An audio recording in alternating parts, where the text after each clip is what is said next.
की अध्यक्षता में बोर्ड की बैठक दिनांक 8/9/2021 को हुई, जिसमें ये अतिक्रमण हटाने का प्रस्ताव पारित किया गया। भाजपा के तमाम पार्षदों के प्रस्ताव के ऊपर नगर पालिका के अध्यक्ष सतीश दुहारिया, जो भाजपा से हैं, उनके द्वारा ये प्रस्ताव पारित किया गया और उसके बाद में यह अतिक्रमण हटाया गया। ये कहना कि कांग्रेस की सरकार में मंदिरों के साथ या भगवान की मूर्ति के साथ छेड़छाड़ की जाती है, ये कतई गलत है। ये भारतीय जनता पार्टी का हमेशा से एजेंडा रहा है। जब भाजपा का शासन था, वसुंधरा राजे जी मुख्यमंत्री थी, तब हमारे यहां जयपुर राजधानी में सैकड़ों मंदिर हटाए गए थे। प्राण प्रतिष्ठा से स्थापित मूर्तियों को भी और उन मंदिरों को भी बख्शा नहीं गया था। 2 दिन पहले दिल्ली में भाजपा की सरकार और केजरीवाल की सरकार ने मिलकर के सुप्रीम कोर्ट के स्थगन आदेश के बावजूद भी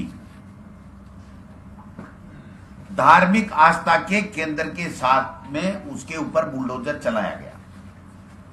गुजरात के अंदर अगर हम पीछे का इतिहास देखेंगे तो सैकड़ों मंदिरों को तोड़ा गया है। लेकिन भारतीय जनता पार्टी और आरएसएस की एक फितरत हो गई है कि वो खुद गलत काम करते हैं, धार्मिक भावनाओं को भड़काने का काम करते हैं, भाई को भाई से लड़ा करके अपनी राजनीतिक रोटियां सेकने का काम करते हैं और धर्म विशेष को टारगेट करके एक धार्मिक उन्माद फैला करके अपने वोट बैंक बढ़ाने की कुचेष्टा करते रहते हैं। यदा कदा वो सफल भी हो जाते हैं। जिस प्रकार से जो करौली में घटना हुई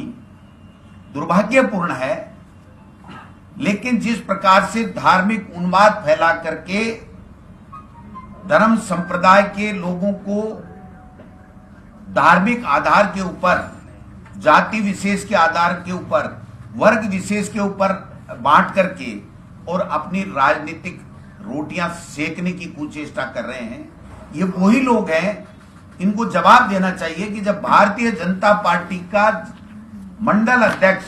और तमाम पार्षद 2018 से लेकर के इस अतिक्रमण को या इस मंदिर को हटाने की बातें कर रहे हैं, तो फिर उनका सर्वसम्मति से बोर्ड है, एक मेंबर है कांग्रेस का, तो उसके बावजूद उनके अध्यक्ष की अध्यक्षता में ये जो निर्णय करके और जो राजगढ़ के अंदर हटाया गया मंदिर, उसके लिए पूरी तरीके से भारतीय जनता पार्टी और उनकी नगर पालिका मंडल पूर्णतया दोषी है। फिर भी सरकार हमारी होने के कारण से हमारा दायित्व बनता है कि सरकार ने, वहां पर 2 मंदिर हैं, एक निजी था, उस निजी का वहां के स्थानीय प्रशासन ने उनको मौका दिया, उन्होंने बाकायदा अपनी मूर्तियों को अपने आप हटाया, किसी तरह का कोई विवाद नहीं हुआ। दूसरे मंदिर के गर्भगृह भी सुरक्षित है और मैं आपको विश्वास दिलाना चाहता हूं हमारी सरकार की तरफ से, कांग्रेस की सरकार की तरफ से, कि हम लोग कभी भी किसी भी मंदिर, मस्जिद, किसी भी व्यक्ति की धार्मिक आस्था के केंद्र के साथ में कोई छेड़छाड़ नहीं करते हैं, बल्कि भारतीय जनता पार्टी और आरएसएस का एक एजेंडा बन गया है कि धर्म के मुद्दों को उछाल करके और भाई को भाई से लड़ा करके, धार्मिक उन्माद फैला करके वो अपनी राजनीतिक रोटियां सेकना चाहते हैं। राजस्थान में उनके मंसूबों को हमारी सरकार कामयाब नहीं होने देगी।